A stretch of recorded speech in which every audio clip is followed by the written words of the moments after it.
Hey, this is Doc Yates. I'm a naturopathic doctor, registered acupuncturist, and a kinesiologist, owner of the Yates Naturopathic Clinic, and the founder of the interactive health website, Herbal Health. And this is the Simply Health Podcast, a show for females where I work to simplify and demystify the secrets of achieving optimal health naturally, based on my own experience in working with thousands of female patients over the past 15 years of my clinical practice.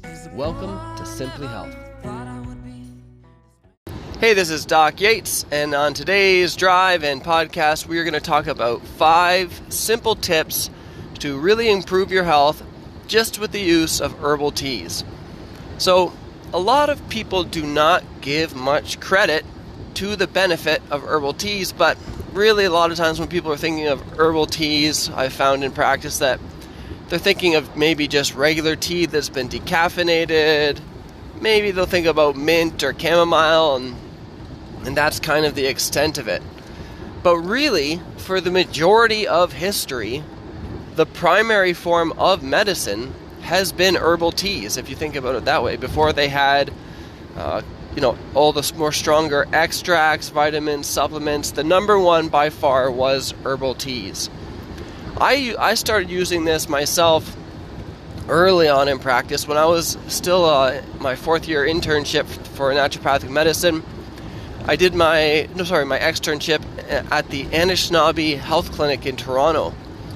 And there, it was a clinic focusing on, it was a Native American health clinic, but they also focused a lot on very, very low income families. So for our team there, from the College of Naturopathic Medicine, we had to use treatments that we could just give away for free, and we had to use something that they were able to, if they had to continue or wanted to continue on their own, would be extremely affordable. So the 2 main things that were used, 3 more main things, I guess I would say. We used acupuncture in-house, which was homeopathy, which is basically free, like in terms of the actual supplies, and then herbal teas.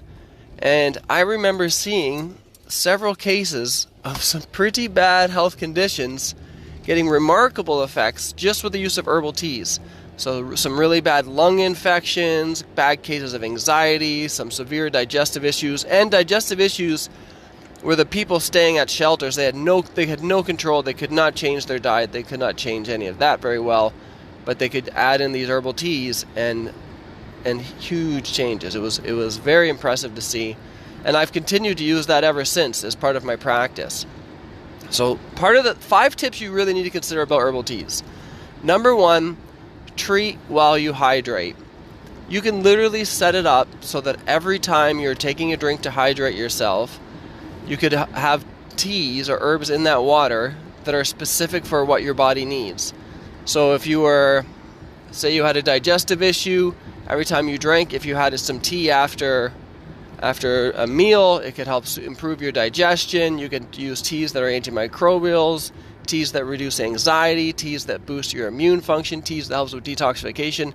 Herbal teas can do all of those things, and it can just be literally part of your routine so that every time you're hydrating, you're getting these benefits. Which is why point number 2, and this is easier with teas if you can get into the rhythm of it, but try to make it a lifestyle. Unlike what I typically call health food store syndrome, in which people are taking like 20 different supplements a day, it's pretty hard to get into that as a lifestyle. Yeah, I guess you can get into it a routine, but it's hard to maintain, and it's a real pain. Whereas just drinking different teas after meals or throughout the day, that feels much more like a long-term lifestyle that people can get into and see the benefits from that. So number 2, make it a lifestyle. Important point about point number 3 for herbal teas and your health is that teas are actually stronger than a lot of the supplements that you're buying off the shelf anyways, which you're paying 10 times the cost for. So a lot of supplements that I've looked at, obviously there's exception to these rules. There's some companies that do really make really good, nice, and strong supplements, but some of the supplements literally just have ground up herbs and roots and leaves in a capsule.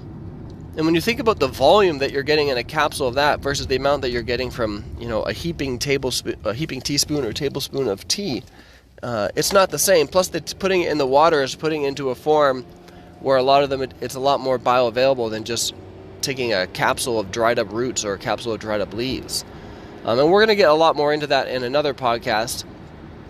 But for now, realize teas are stronger than a lot of the supplements that you're already taking. The next thing you really want to consider for making herbal teas to improve your health is use combinations for better effects.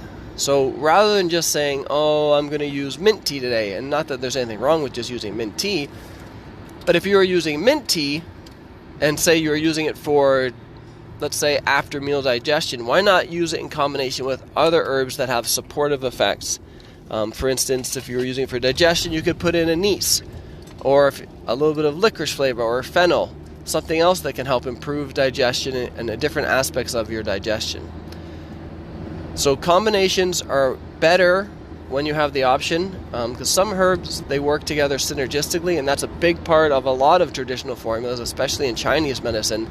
Different herbs work together synergistically, which means they're stronger together than they are apart. So you want to consider that. The next thing that you want to do is try and adapt it to taste. Unfortunately, there are some herbs which you probably wouldn't drink as teas that just really taste bad.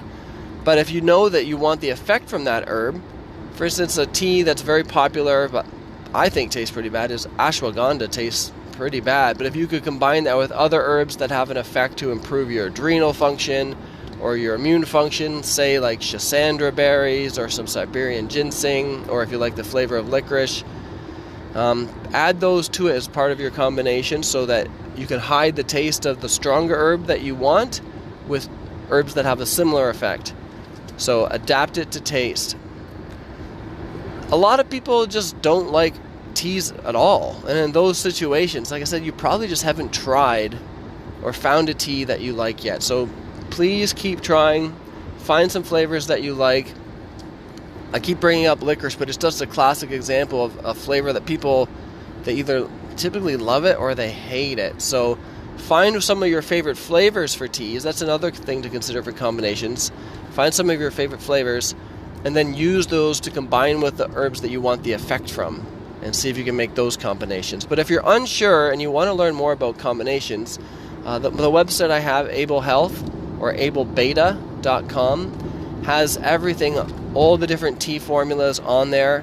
And if you're unsure about which teas are good for you based on your health concerns, or maybe which teas you should not be using based on the medications that you're taking, it can all go on there. If you enter your medications, you enter your health concerns, it will show you which supplements, which diet plans, and which herbal teas are indicated, and which one. It will not show you anything that's contraindicated based upon your what you fill in for your account and for your profile. So if you want to learn more, you can check out Herbal Health or herbal-beta.com, or you can just reach out through the links on this podcast, and we'd be happy to help. So this is Doc Yates. I hope you guys learned some stuff today, and I hope I've inspired you to start using herbal teas as part of your daily routine to improve your health. All right, Doc Yates signing out. Thanks for tuning in to Simply Health. If you want to learn more about health, check out Herbal Health. If you want to see some of the other projects that I've been working on in health, business, music, and life, please check out the links below.